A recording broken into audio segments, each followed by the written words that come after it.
Hello friends, welcome to our channel Gyan for you.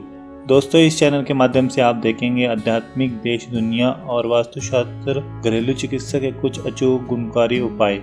आज का हमारा विषय है पत्नी का स्थान मंग में ही क्यों। पौराणिक कहानियों के अनुसार ब्रह्मा जी के दाएं स्कंद से पुरुष की और बाएं स्कंद से स्त्री की उत्पत्ति हुई। इस कारण से स्त्री को वामंगी भी कहा जाता है और विवाह उपरांत उसे पति के बाएं भाग की ओर बिठाए जाने की परंपरा है। यद्यपि सप्तपदी होने पर वधू को दाईं ओर बिठाए जाने का विधान है, क्योंकि तब तक वह पत्नी के रूप में पूरी तरह स्थापित नहीं हो चुकी होती। प्रतिज्ञाओं के बद्ध हो जाने के बाद जब स्त्री पत्नी के रूप में पूरी तरह स्थापित हो चुकी होती है, तब उस स्थान को पति के दाईं ओर से बाईं ओर कर दिया जाता है। तृतीय ब्राह्मण में कहा गया है, पुरुष का शरीर तब तक पूर्ण नहीं होता जब तक स्त्री उसके अधरंग में नहीं आ जाती।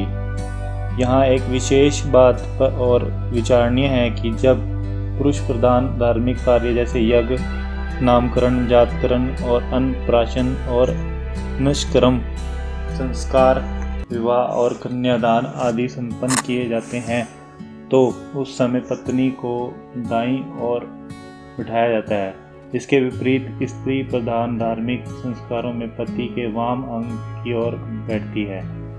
देवी भागवत पुराण में इसी तथ्य को कुछ इस प्रकार प्रकट किया गया है। परमात्मा स्वेच्छा से दो रूपों में विभक्त हो गए। परमात्मा के वाम भाग से स्त्री और दक्षिणी भाग से पुरुष बने।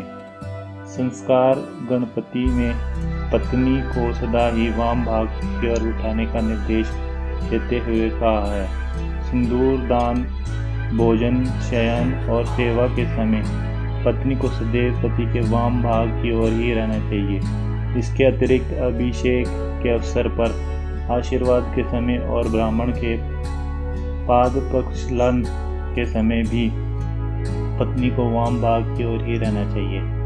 उम्मीद करते हैं दोस्तों आपको जानकारी अच्छी लगी। अगर आपको जानकारी अच्छी लगी है तो हमारा चैनल सब्सक्राइब कीजिए और अपने कमेंट कीजिए।